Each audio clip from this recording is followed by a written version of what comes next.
brings their next special literally within, 2 to 3 weeks. But to now, we will see who will take the ultimate toll on their body, sacrifice their spirit, sell their soul. We already know one individual that did. As this coming weekend, Saturday night features the next Impact Plus monthly special, Sacrifice. And so we're here to talk about. So hello once again, everybody. Good morning, good evening, good night, whenever you may watch this on live or on demand. You know who I am. I am the Simple Man, and my name is Noah Foster. With me, of course, is Jerry Sacrifice, Jerry Impact, aka Jerry Slaughter, New Normal, and we are the Simple, Impactful Duo. Here to bring you our thoughts, preview predictions, and outlooks on all things Impact Wrestling. Tonight with a focus on Sacrifice. And I got quite a card here, including a countdown. Before I get into all that, Jerry, good to see you again, my friend. How are you since No Surrender?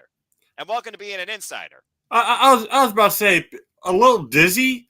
We've had so much going on wrestling wise in the past, not even month. It's been a couple of weeks, God. so it's interesting to see what direction Impact actually goes from all of the situation with Tony Khan buying Ring of Honor and everything else happening at this point. So I'm interested to see what happens here, but I have a feeling a lot of Impact is going to get buried in this coming pay-per-view. So I'm interested to talk about. Oh, my bad.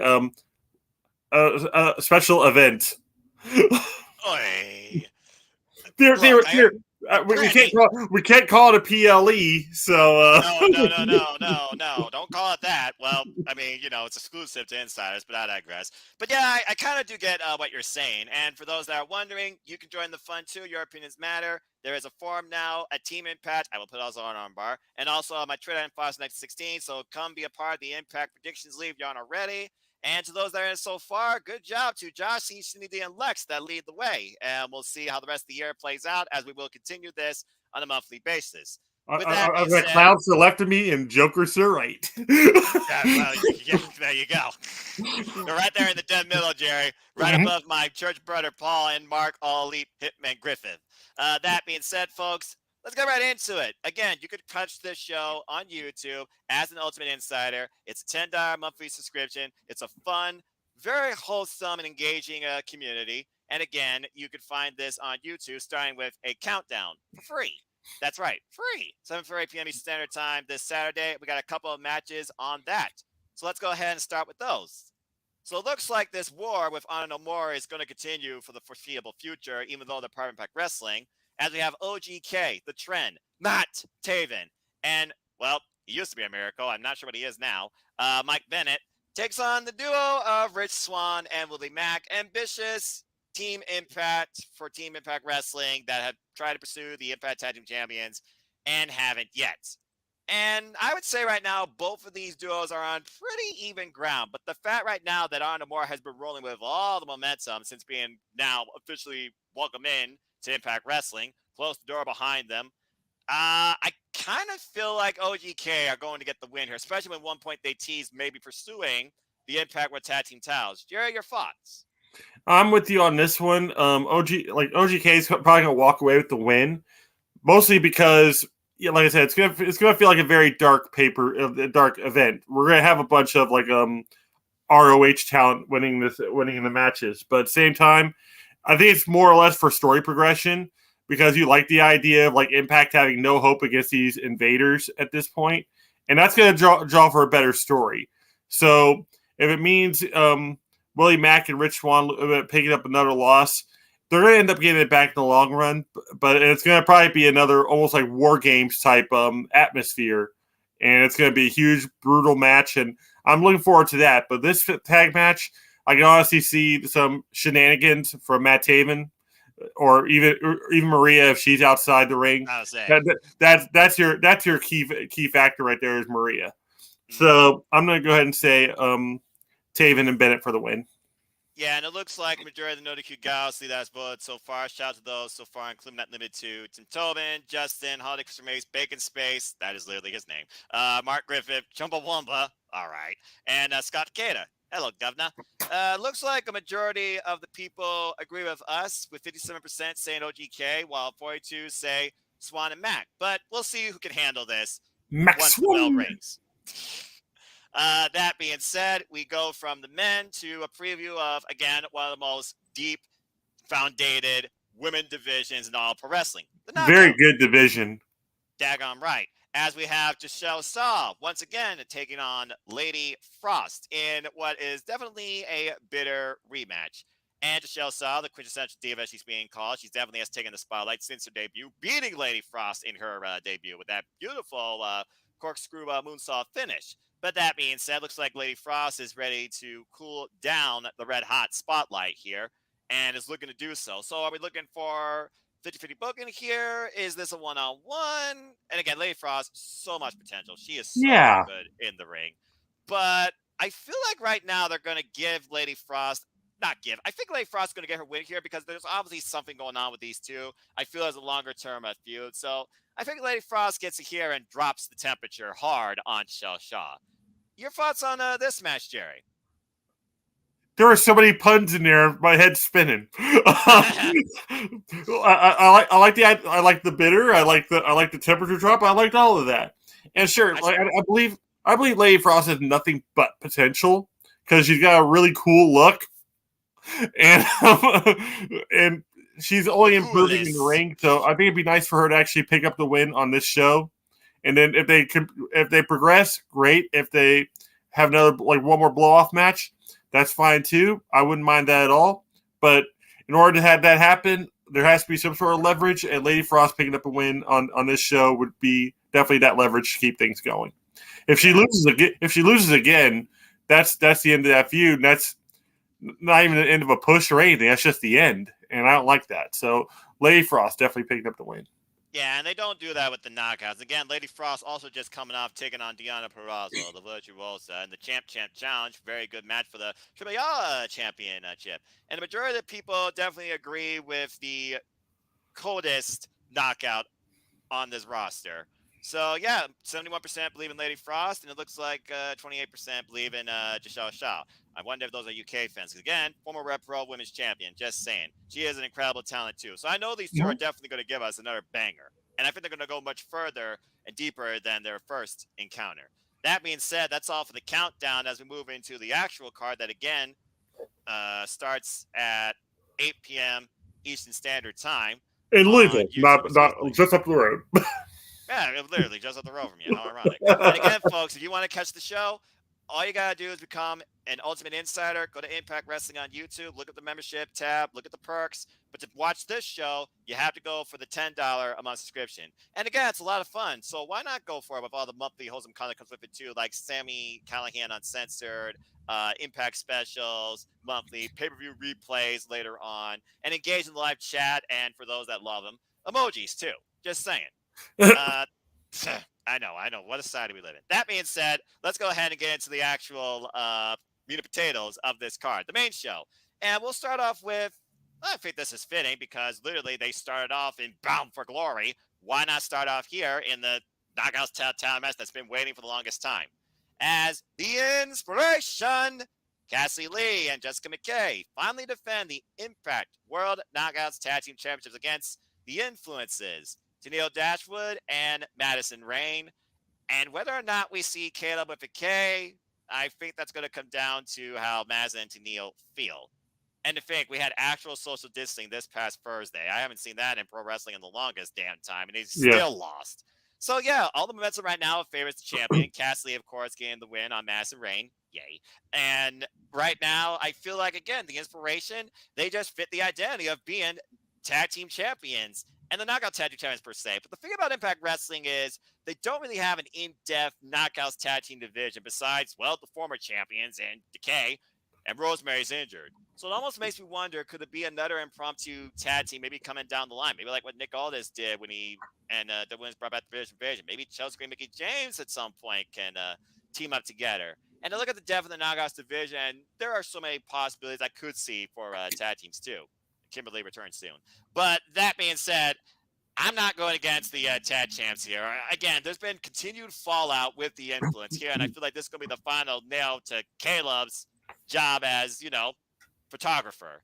And I feel like in the end, I think the champs are going to retain. Plus, they've been more involved on Impact Wrestling. Just saying. Jerry, do you see new tag team champions here? God, no. No, it's not. It is nothing against the Influence at all. Like they're fantastic. A couple ladies there just great wrestlers, but at the same time, the inspiration's been away for entirely too long, and like they've been holding on to the title since then. Will they lose them maybe like 6 months down the road? Possibly, especially since we're going to have an influx of women wrestlers coming in through Impact. Absolutely. I know that much because whatever Tony Khan doesn't pick up for Ring of Honor from like over on AEW, they're going to trickle into Impact, and they're either going to start like working there or just building up, which would be great for a Knockouts pay-per-view if they feel like doing that. They'll have plenty of a huge, much deeper roster to choose from. Even have a one-night round-robin tournament or something, that would be fantastic. Knockouts Down Revisit, maybe a tag team edition this time. Yeah, the potential of that is perfect. They can even have a lethal lottery type thing where they have just people picked at random for tag teams, and whoever wins that tournament gets a shot at the inspiration for the belts. That would be awesome. So regardless, I see the Influence walking away with the win. Not the Influence, the inspiration. Man. Too many eyes, man. Too many eyes. Inspiration, properly spelled, folks. 2 eyes.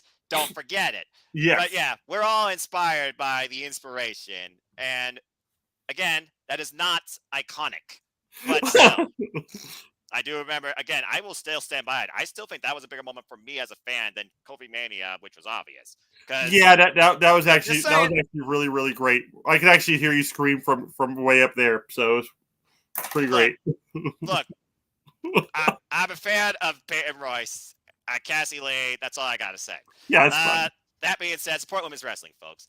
Let's go ahead now and move on into our next match. And always, these matches here, they try and steal the show.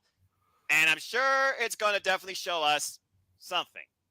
As Jake Something now contends once again for the X Division Championship, but this time against Trey Miguel.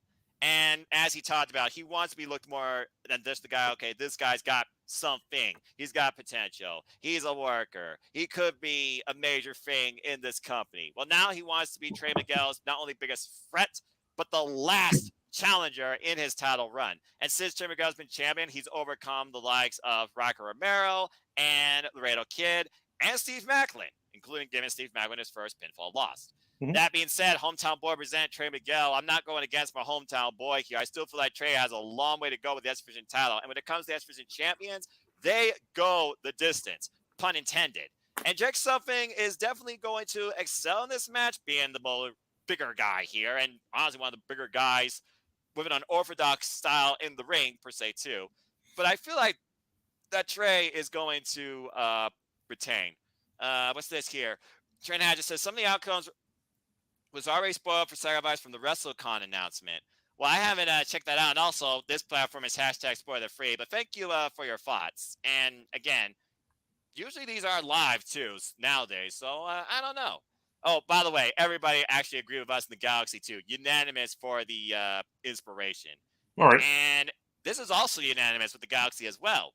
So, Jerry, do you believe Jake Something has what it takes to be the X Division champion right now? I didn't think he was going to win that scramble. That still shocked me. I don't think anybody saw that coming. Like they thought of him as the odd man out. So automatically, since he was the bigger guy, one of the bigger guys in the match, that he wasn't going to be a winner. And I'm thinking what you said earlier, his unorthodox style may actually throw off Trey Miguel. Because you fight a lot differently against somebody that's like in the smaller stature as him than you would against a taller athlete or a bigger athlete like Jake Something. So I can see that actually catching him off guard. I can see Trey Miguel getting a little too cocky, and I can see him dropping the belt. I can actually see him like losing the title to Jake Something. Will it be a long title run? Probably not, but it could be almost like an Abyss type title run where he strong arms the title for quite a while. It's possible because they're trying to show that X Division has no limits. So, and that's the best way they can do this is actually put the belt on Jake Something right now. I feel like Jake Something's going to have a fallout with Madman Fulton. What's going on with Ace and Speedball Mike Bailey? There might be some dissension on the ranks. Maybe Madman Fulton and Ace Something become an impromptu tag team, but that's just my kind of way of or conversely, at that point, you have Madman Fulton try to go after the X Division belt off of Jake Something. That way, you actually have something. You actually have something in the feud. Literally and figuratively. And if Fulton doesn't pull it off, they could easily have Ace Austin step in. It's like, let me show you how it's done, and then he actually still managed. Then he takes the belt off of Jake something with Madman Fulton's help. Yeah, there's different ways this can go right now. But again, I think about the X Division champions. They go the distance. And I feel like Trey right now, he still has more to give as the champion. But Jake Something, this is his second time going after the title against a smaller adversary. Because, of course, the last time we went after the title was against Josh Alexander, and that was an amazing match, too. I feel Jake Something definitely can be the X Division champion. But right now, I feel like Trey, he's going to find a way to maybe use Jake Something's power and unorthodox style against him. It's one of those things where you adapt as champion to your opponent. Yeah, Jake Something might get the blunt of this match, per se, but Trey, all he's got to do is out-wrestle him for 3 seconds. That's all it takes. So I think Trey is going to retain. But I like the fact we're split here for very good reasons. I was about to say, I've had my lucky picks here and there with Shinsuke Nakamura back in the day. And who was it this last time? The Miz. The Miz. No, Mysterio, because I picked Mysterio and everybody else picked The Miz. That's right. You picked Mysterio. You picked Mysterio at the country. So I'm going my gut. I'm really going my gut on this one. I think Jake Something's going to pull it off. All right, I respect that. And again, Jake showed Trey something besides something, because it sounds like Jake wants to show more than what he is. But at the end of the day, he still wants Trey to know what's his name. So we'll see soon enough. All right. Well, now we go from there to a bitter grudge match in the continued battle of Team Impact and Honor No More, as Eddie Edwards now contends with Rhino in a one-on-one match. But I would not expect this to be a clean fight. I expect this to be maybe a bit extreme. I was about to say, if this doesn't turn into some sort of a no holds barred hardcore war between the two, I will be very, very shocked. You and me both. And that being said, we saw what happened with Eddie Edwards this past Thursday, per se, with Steve Macklin. When Macklin was basically getting the better of him, Edwards utilized the kendo stick once again and escaped. But still, Macklin won. And also, it's one of those things right now where Eddie Edwards, is he really caring right now if he gets the win? Or more so, is he just trying to prove his point, maybe open the eyes that look at the corruption around you? There is no honor. That being said, right now, again, there has been no momentum. Zero for Team Impact since On No More won at No Surrender. They've gotten them at every turn, and now Maria Kanellis is playing the psychological warfare game. With Eddie Edwards and this new turn and this new family and Alicia's status still unknown, something tells me Eddie Edwards here is actually going to get the win over Rhino. And what it leads to from here, besides a post-match beatdown, your guess is as good as mine. Maybe he and Rich Swann. Well, no, Rich Swann's in action. I mean, I guess Rich Swann could come out. But I think Eddie Edwards is going to get the win here. He's actually going to get the actual decision. Maybe he actually causes Rhino to go ballistic. And that way he, reverses the narrative and somehow Rhino gets DQ'd. But I got Eddie Edwards winning. Your thoughts? I think since Kenny King isn't really going to be doing anything, he'll probably try to run interference. And when Rhino goes for a gore, Eddie Edwards is going to hit him in the head with a kendo stick and pick up the victory. Yeah, kill Kenny instead of Eddie. That's pretty much like my thoughts on it.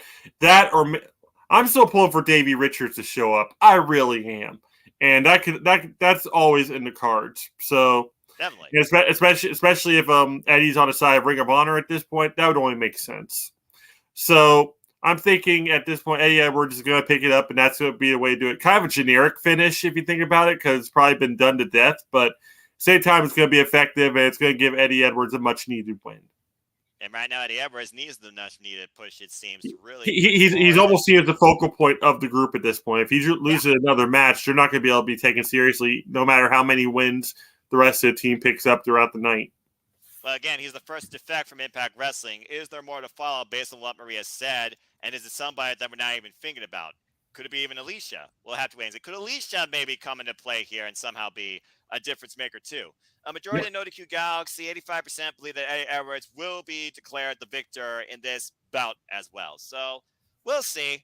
Now it's time for one of my all-time favorite moments to come forward in Impact Wrestling as the Virtuosa, let me get this correct. Apologies, by the way, Deonna Purrazzo. the Ring of Honor Women's World Champion and AAA Reina de Reinas Champion, because I misinterpreted the Ring of Honor title name. Again, apologies. Deonna Purrazzo once again brings forward her Champ Challenge to see who will contend for one of her 2 crowns this Saturday night. And of course, we're coming off again Lady Frost, Miranda Elise, most recent bouts, respectively, for each championship. She so far has had, I believe, 2 bouts for the Ring of Honor title and 1 bout for the AAA. And we are in Kentucky. Could that maybe lead to somebody, local term, OVW type of surprise? Who could show up here? I mean, we just saw Rachel Rose, but she got squashed by Masha. I don't think it's going to be her. Jerry, who do you think could show up this time to challenge the Virtuosa in the Champ Challenge? And which title? There is absolutely no telling. OVW's got like a breeding ground of just potential opponents, but then you also have Indiana and Ohio right just adjacent to the place. So and they're always filtering in through Kentucky. So there's absolutely no telling who's going to be showing up. Right. I like the idea since it's it'll be Louisville, and she's actually kind of still a fixture around here on occasion. ODB can always show up. I've been waiting for ODB to show up back in Impact Wrestling. That'd be a heck of a nostalgia boost, and she get a huge pop in Louisville because they know her very well up there. It's either that or Victoria, Lisa Vachon. I think that'd be an interesting dynamic. But I wouldn't see Lisa picking up the loss. I can see ODB taking it, going back to her food truck business, and be cool with it. But right. I think it'd just be a really nice nostalgia trip to have ODB show up. Yeah, I think about names in the wrestling industry that haven't shown up in Impact Wrestling lately or could show up. I mean, I think about Ember Nova, Janai Kai. I think about people I've seen on all these other platforms, GCW, AEW. I think about Mission Pro, and they're all women's roster. I think about Capital Championship Wrestling. I would love to see Kylie King. I'm still hoping out for that. Kylie King show up in Impact Wrestling. Keep killing it. Yeah, the possibilities are endless. People have said everything from Tyra Valkyrie, Roxy, Maria, Havoc, Taya again, even Mickie James. And someone said don't know. I think that's the most realistic answer we could say here. Regardless, I do see Deonna continuing forward as both the Ring of Honor Women's World Champion and the Women's Champion. Yeah, shows up. But the thing is, we're approaching WrestleCon, the biggest wrestling weekend of the year. We're approaching Ring of Honor Supercard, and she will be defending the Ring of Honor Women's World Championship there, I imagine. So, again, and I still think about the dream bout I want to see with the 2 most proficient technical wrestlers, female-wise, in the industry, and that's Deonna Purrazzo and Serena Deeb, both of which doing their own challenge. It almost feels like they're on the verge of a collision course. And then I think about other people that could show up. Maybe, a former Knockouts champion, her own right, NWA influence, maybe. I think about, okay, we're in Kentucky. Maybe Tootie Lynn. That'd be interesting, but that'd be a long way from St. Louis. Regardless, yeah, I do see her retaining. But again, the beauty of this, I have no idea who's showing up. Miranda Elise really threw me off guard. I'm trying to figure out people actually from the newest incarnation of the Women of Honor division and Ring of Honor. But you also have to take into consideration Shimmer and Shine as well. Yes, absolutely. And Deonna Purrazzo has history with both of those promotions. Yeah. So possibilities endless, but regardless, I wonder if this one might lead to an angle. One of these has to lead to some sort of angle where someone really is going to surprise her. And for those that are wondering, Maria Loca, Tyra Valkyrie has already challenged her or called her out for the AAA Women's Championship in AAA. So I don't think she's showing up here. If she would show up, that'd probably be on pay-per-view. I think it would be really special, and I would think that would be Rebellion, which I gotta imagine is the next show because this is the show for March. I gotta think that it's going to take a triple threat match where both belts are on the line for her to drop one or both of them, and that because that'd be the only thing that really throw her off her game. Is the fact that she'll be so focused on trying to keep her belts that she'll keep on forgetting that she doesn't even have to get pinned to lose it. Yeah. And then again, I think about the other dream bout that people want, and that is, of course, Deonna Purrazzo versus the Doctor. I'm, of course, talking about Dr. Britt Baker, DMD. Dr. Britt Baker name dropped her last year at the Fan Fest at All Out, and I feel like from there, you're just waiting to somehow put this match forward. The crossovers right here are the potential is endless, really. It really is, and that's the beauty of this thing right now. Because, again, it's opportunity, and, again, when it comes to the knockouts, they really get a chance to shine, whether you're signed or not. We've seen who became a future knockout after Masha Slamovich took on freaking Deonna Purrazzo. Just saying. I'm still waiting for mine. I'm still at that point where I wouldn't put it past Serena Deeb either, just showing up. Definitely. Of course, she has her live challenge tonight, and we'll see who steps up for that too. Again, I love these type of unknowns. You never know who's going to show up, but that could be the next breakout star in the industry that you follow, and really can surprise you. Yep. Make you kind of king. With that being said, Dion Barrazo, have a great champ challenge. Long may she reign. Very curious to see who steps up to the plate and for which title. All right. Well, that was fun to talk about. Let's go ahead and talk about this one where it comes to a former trainer and, well, what the trainee has become. As the Switchblade, Jay White takes on finally returning to Impact Wrestling, and it makes me want to finally get Motors and Machine Guns, Alex Shelley. Woo, boy, Jerry. I'm just honestly excited for this. This is the very first match they announced for this show, too. I'm extremely excited for this. Your thoughts first. Alex Shelley is hands down one of my favorite wrestlers of all time because A, he's super charismatic, and B, he's like super innovative in a ring. If you watch some of his earlier Ring of Honor stuff, it's one of the greatest stuff on the planet. Like he's just amazing. But the old adage goes, you don't bring a knife to a gunfight. But at the same time, I think we're actually going to have Jay White actually pull off the victory on this one too. Alex can take like I said, Alex can take the loss. It's going to be an awesome match regardless because their styles are so similar in the fact that they're off kilter. You don't really know what to expect out of either one because they have both really ridiculously unique offense. So it's going to be it's probably going to be the show stealer of the night, I believe, is going to be like the two of them. But Jay White's going to pull off the victory on this one.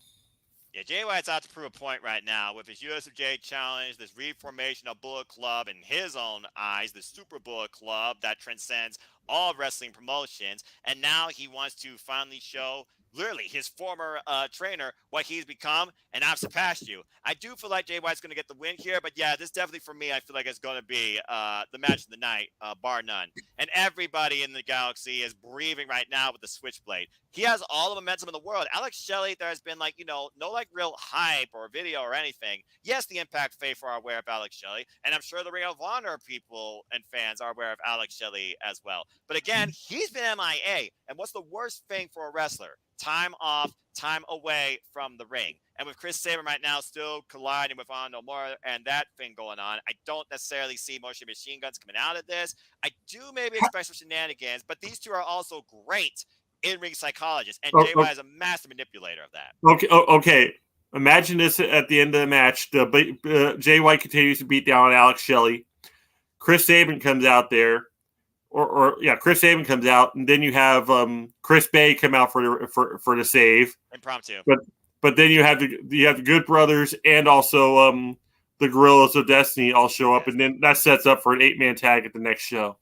Or a 10-man war, lethal lockdown. We saw the 8-man war that happened this past Thursday, and it wasn't even a tag match. It turned to no DQ, and it's the first time I've seen picture-in-picture actually utilized for a real purpose, and I absolutely loved it. So that match right there has just got me almost salivating at the thought because that'd just be a clash of the ages right there. No kidding. Regardless, this is definitely going to be a marquee match to watch for a number of reasons for any fan. Just sweep me on that. That being said, we go from a marquee match to a monster match to a degree as Jonah collides with PCO, and we saw this past Thursday, PCO. He can survive the tsunami and seems to be rather re-energized from it, too. After all, he's not human. What is he? The living Canadian Frankenstein, right?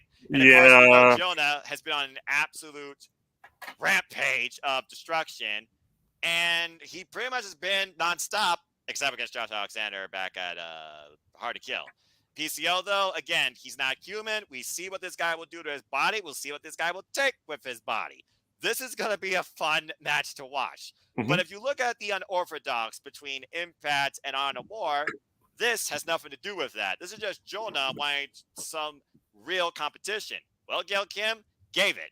I think somehow, though, Jonah is going to do more than one tsunami to get the win here. Honestly, it might be an aftershock of waves to put PCO down for the 3 count. But This is going to be a fun clash to watch. I got Jonah winning. Your thoughts, Jerry? I think we're gonna go ahead and not agree on this one. I think they're trying to build PCO as to be that monster that's almost indestructible. I think it's gonna take. I think he's a nail him with two, maybe three tsunamis, and it's not gonna matter. And that's gonna exhaust Jonah to a point where he actually loses. And from there, they can build him as the monster that he is, but at the same time, it's like who could take out this monster? And then, sure enough, we bring back Abyss. Oh, if we get Abyss, not just a prop, but Abyss. Abyss versus PCO somewhere down the line, that would be beautiful. Take my money. That's all I gotta say about that. I'm about to say if it means Jonah losing a match just to push that into effect, or have people's wheels turning for that. Great, Scott D'Amore, get on the phone, call it Parks, make it happen. Or have Gail Kim do it, since again Gail Kim's in a position of management as well, and she's done a absolutely job so far. The thing about this, though, I look at it like this: Jonah, how many times are you gonna flip flop, win, loss? Again, he just got his last win at No Surrender. I don't think they would flip flop with him. Again, I think PCO is going to go the distance with Jonah. I just feel like there's more for Jonah right now to do in Impact Wrestling than what I think they want to do with PCO. The PCO right now is that anomaly. I feel like that you just want to watch this guy because, again, what he does in the ring is something to behold at his age, especially when he was once cast off for dead. So that's why I just feel like another reason why Jonah will probably lose. Yeah. Well, again, you are the odd one out, and you're used to that once in a while. The Notiku Galaxy is unanimous with Jonah as well. So we're with the top dog. So we'll see what happens. Now, this one right here might be a bit more polarizing because I wonder if there is a plan by design. And will violence finally lead to a business solution as the Good Brothers defend the Impact World Tag Team Championships against Violence by Design? And the thing is, we have no idea which two it's going to be, as we kind of saw, I think it was Diener and Joe Doring involved in the 8-man tag? No, it was a 10-man tag. So, again, this one right here, I feel like because of the Freebird factor, it might play in Violence by Design's favor. I think about NXT TakeOver Brooklyn 3, and it was when Eric Young's former group, Sanity, pulled the swerve with the Freebird rule, and it led to them beating the Authors of Pain for the NXT Tag Team Championships. You wonder if Eric Young would pull maybe something like that here. And again, the Good Brothers had a stranglehold on these Impact World Tag Team Championships for the longest time. Somebody needs to take it off them, for the love of Pete. Jerry, your thoughts on this match? You first. I think the Good Brothers are still going to go ahead and pull it off, but I think it's going to be because Chris Bay is going to help him out. He's not really going to be doing much of anything in this show or anything. He's not even in a match. How do you have an Impact pay-per-view anymore without Chris Bay on it? It's not Saturday, apparently. Yeah, it doesn't feel right, and for him not to appear would feel even more like not right. So if it happens to be Doring and Cody Diener in the match and Eric Young on the outside, I can see Chris Bay keeping Eric Young out of the match, and the Good Brothers nailing their super shitty finisher, the Magic Killer, on one of them and keeping the belts for longer. Well, here's the thing. Shout out to good old JM Jeff Meacham. Here's the thing.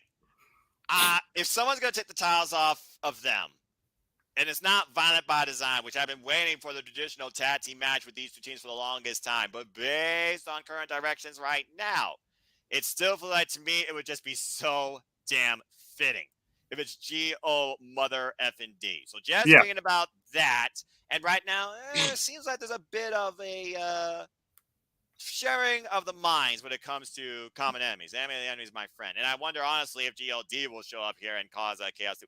I honestly wonder now if GLD actually would cause the Good Brothers. So there's that factor coming into play too, because they're not even booked on this show. Keep that in mind. Yeah. That being said, this one kind of got me torn, but I do feel like the Good Brothers are going to escape with the titles again. Because, again, we already know the Good Brothers will be facing them boys, the Briscoes, at the shared a Wrestleverse special at a WrestleCon for Impact Wrestling on April 1st. Can't wait for that. Yep. I, unfortunately, begrudgingly, do have the Good Brothers retaining 2+ championship advantages. For all I know, they could get themselves freaking DQ. Doggone it. All right. I'm just tired. It's not exactly a big show, so like the whole idea of a DQ finish isn't that far fetched, or like a huge scramble thing where like like the good like God shows up, Chris Bay shows up, everybody just starts piling into the ring. You got the war of Honor No More and Team Impact, and then you got the war of Bullet Club and the OGs and Violent by Design. Impact Wrestling right now is literally a battleground. Yep. That's what name one of their shows that. Oh, wait, they can't. It'd probably be 10 times better, but I digress.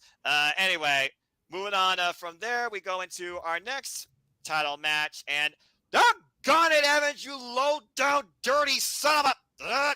but I digress. Hi! Tasha Steelz, once again, second time around, challenges Hardcore Country herself, the Knockouts World Champion, Mickie James. After cheating to beat Chelsea Green this past Thursday, Chelsea Green wanted to win on her own. She went down her own blaze of glory as her friend respected that. And according to Tasha's theme, I gotta do whatever it takes. Will she actually do whatever it takes here to get the win and pull it off? Again, we saw no surrender. She was this close, and Evans almost played a factor, but it was Chelsea Green and the inadvertent miscommunication there that led to Mickie James beating Tasha simply with a roll-up. Will Tasha hit the card this time and actually pin her for the free count, or Mickie James once again just chick kick her this time, or Mick DDT her and move forward to Rebellion? Again, you said it yourself. Not a big show. And I still feel like there is still that title match time between Chelsea Green and Mickie James. And that's why I'm simply going to say that Mickie James retains here. Damn it. But I digress. Jerry, your thoughts on this match and the future of the Knockouts World Championship? It's really weird that the championship is kind of taking a backseat to Deonna Purrazzo's double championship that she has for completely different companies. So Mickie James is not really a focal point anymore, and that's kind of sad for a knockouts division. She's kind of an afterthought compared to Deonna Purrazzo. So for her to keep the belt at this point, it does kind of make sense, so she can drop to Chelsea Green. So it's at the expense of Tasha Steelz, which, you know what? It's just going to happen. Like it's sad. She'll have her day eventually. Maybe like she'll start up another team for the knockouts division. That'd be great too.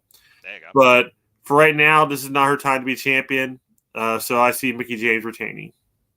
I just wonder if they're going to have a callback to the no surrender ending, or is this going to be a DQ? I feel there's going to be this could be a DQ. There's got to be at least one screwy finish, I feel like, on this Saturday show. Something here is going to feed into Rebellion. And if I look at this card, I feel like it's going to be the outlook of the Knockouts champion and the championship. Regardless, I still have Mickie James leaving with that belt.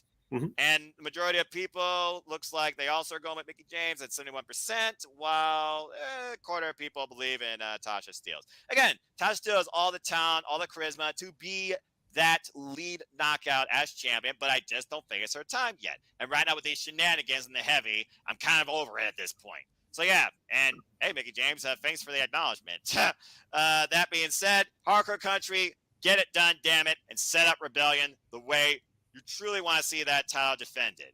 And give us a match for the ages, but I digress. And yeah, it's one of those things where I think about Mickie James as the Knockouts champion, but it's also she's not taken away from the actual Knockouts too, because let's be honest here, when it comes to the predominant knockout of this division, it's Deonna Purrazzo. Yeah. Period. So the fact that she is still the focal point is a beautiful thing, in my opinion. And the Knockouts Championship, it has really been brought forward to more light. We see it now in NWA. We've seen it now on WWE, ironically. So, I mean, Mickie James has brought the Knockouts Championship in a different light and direction. And I don't think that's a bad thing, but I guess it just goes to show you that necessarily your top title, your championship itself, doesn't have to be the only focal point, if not the biggest focal point of your entire division when it comes to the talent that you have and what they can do. Yeah. And again, Deonna Purrazzo, I do feel like she will be a Knockouts champion once again. But I like this champ thing for now. Mm-hmm. But I digress. All right, well, speaking of championship clashes that I think is going to end screwy and championships retaining, oh, baby, are you kidding me? Wow, I did not see this coming. The Impact World Champion, Moose, defends the title against, of all people on this roster, he's got kids, he's a one-man band, and he definitely has heart and soul for Impact Wrestling. Heath. Okay. So, okay. I don't know what to say about this. I mean, Really? We're really going to go in depth on this match. Out of nowhere. Let's try and put it into context. I mean, you want to keep sending people Moose's way. That Moose is pissed off. And you want to give more people a chance, I guess. And honestly, this is probably the biggest chance in Heath's career. They made him look strong this past Thursday, outsmarting Moose, who tried to go with a sneak attack like he did with W. Morrissey. Didn't work. That being said, there is, and I dare you, there is 14% that, oh wait, that's the wrong one, botch. I really am wondering, wow, there actually is. There is one person, apparently, I'm not going to say the name, that picked Heath to beat Moose for the title. In what weird alternative universe of outcomes, where he does no bad blood, by the way, of Honor No More, do we see Moose dropping the Impact World Championship to Heath ahead of Rebellion? I keep saying it. The title match waiting for Moose, I feel like, is not even with somebody in the Impact roster. It's with a guy he has yet to beat that I know can be a dominant champion, and that is my guy in Chaos in New Japan Pro Wrestling, the Stone Pit Bull Tomohiro Ishii, and that title match needs to happen sooner rather than later, whether it's WrestleCon, the Super Show in Chicago. Something's got to give with Moose and Ishii, because Moose, I feel, is not going to rest until he beats this man, and I wonder if he truly can. That being said, Heath, good luck, but I don't think you're winning the title. Jerry, try and say something and try to guess what Moose is going to face a Rebellion. Okay, this is complete filler. That's all there is to it with this match. It is nothing but filler. Maybe we get returning Sami Callihan to face off against Moose, because he's been away long enough, and for him to show back up would be phenomenal. So that's your other potential person I can see right now that's within that company that I can see facing off against Moose and possibly taking the belt off of him. So Heath Slater, he's great for at least sympathy. Like a lot of people want to boo Moose, and they have a good reason to, if he brutalizes Heath. So I think that's what they're trying to do at this point. They're trying to build him as more of a monster heel, because he's still considered to be. I really don't consider him a heel half the time. He's just a guy who wants to show that he's the best in the world, and that's awesome. So he needs more sympathetic faces like this to face, and Heath kind of fits the bill this time. So, but he's going to get destroyed. He's going to get annihilated, and it's going to be great. I wonder if this is going to close the show just because somebody shows up to confront Moose, and that's how you set up your next challenger for Rebellion. Again, if it's not Ishii, if it's not you love the idea. You love the idea of having a big return at the end of that match, and that's why I said Sami Callihan showing up would actually be a really cool moment. So, or we just have somebody else from Ring of Honor, possibly Roosh. I think Roos is still injured, though. That's right. He's out right now. So yeah, and I know people have name dropped him. People talk about people like showing up out of nowhere, like Dragon Lee, Rio Lee, Bandito. We haven't seen Gresham since he got tapped, but I think Gresham versus Moose would be a very interesting clash. Oh, that'd be fantastic. Both champions respectively as well. Again, Gresham, one of the most pure, literally pun intended, pro wrestlers on the planet. But yeah, something's got to give, and something's got to be set up here for Moose at Rebellion. And that's probably how they're going to close this show. That would be like if Gresham shows up at the end and all you see like place goes dark and all you see is like that octopus logo like on a Titantron type screen. Oh my god, the place would go nuts. Yeah, because Gresham, again, he is a standout. I still go back and watch Gresham versus Macklin Pure. That was amazing. That being said, comments previously from people. Curious to see how it all plays out. That makes 3 of us. And week main event. Ouch. But Happy Heath gets this spot all in the same breath. Like you said, sympathetic babyface. And he's going to get a chance to shine with the world champion. And then I guess you'd say the polish is going to get rusted hard. Because Moose is going to show him what pain really feels like. But that's really all that I really was has about to to say say, about this Impact has episode. this way of like making stars slowly but surely. But right now, it just seems kind of like stagnant because there's so many people being shuffled around, and the mid card seems so much more interesting than the main event scene. But that's a lot of companies at this point because It really people are more is. interested in watching the mid card talent than they are the main event talent. We keep on getting the main event talent jammed down our throats, but we want more of the mid card. Like, oh God, why didn't I think of that? Crap. Go for it. What'd you thought of? Cesaro, Claudio Castagnoli. Claudio! Can you imagine him showing up at the end to challenge Moose? There we go. Now, I would love that. Absolutely. That would be a match, and it could happen because Cesaro can show up anywhere at this point. Yes. He would be a big fish in a small pond, and he'd be the one to take the belt off of Moose. And the classic matches he could have with anybody on that roster, because he's got that ability to make everyone look awesome in the ring. So, yes, Cesaro or Claudio Castagnoli showing up at the end to just in a suit or something at the stage. To get that freaking James Bond spotlight again. I love that entrance. That would be awesome. That would be mind blowing, is what it would be, and it would actually put a lot of eyes on Impact at this point because everybody's thinking Cesaro to AEW, Cesaro to Ring of Honor, Cesaro to New Japan. If he just shows up to blank, if he just shows up at Impact and just there's your Impact right there. Happy 20 years. Here's Claudio Castagnoli for your troubles. Again, I put out the tweet.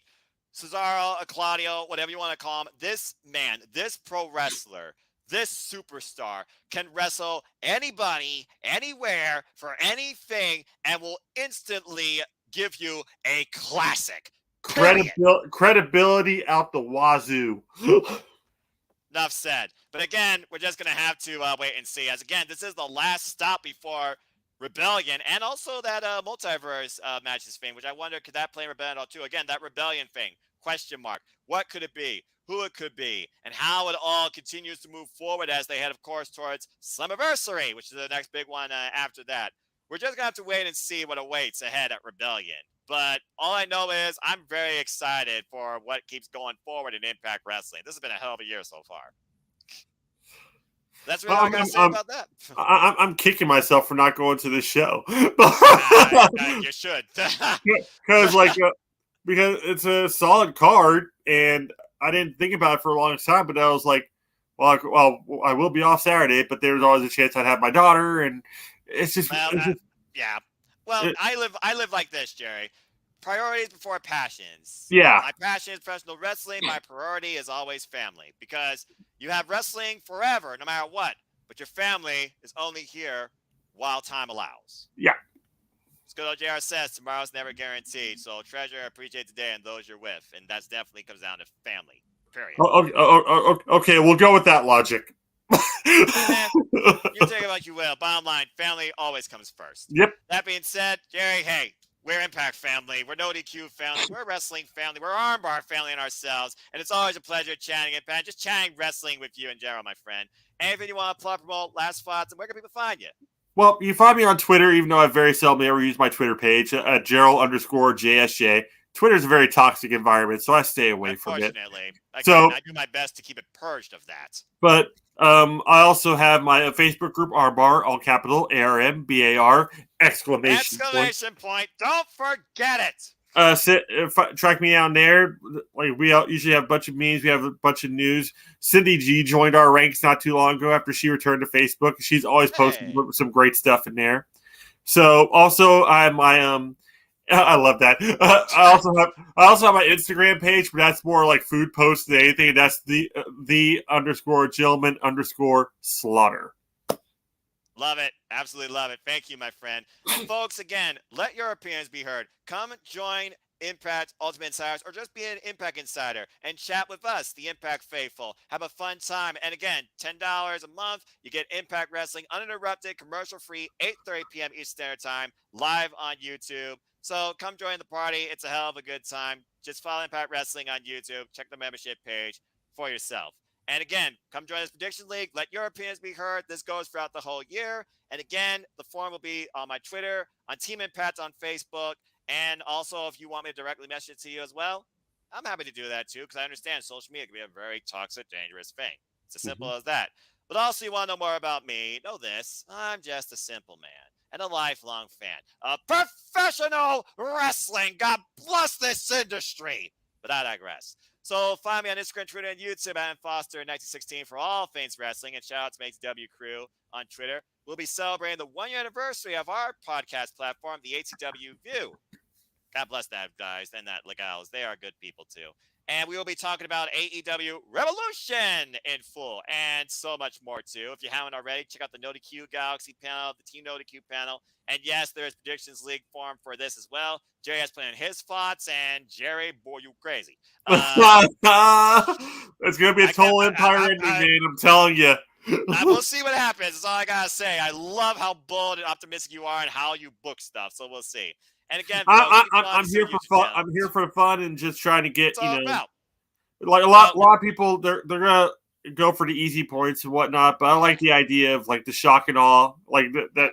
Sometime the wrestling companies will actually shock us. And with Revolution for AEW, I honestly think it's gonna be. I think it's gonna be one of those nights where the heels just pretty much run rampant over everything, and just set the tone for the rest of the year. Considering that I also found out that Thunder Rosa legitimately injured as of Wednesday, you very much might be onto something. Ooh, yeah.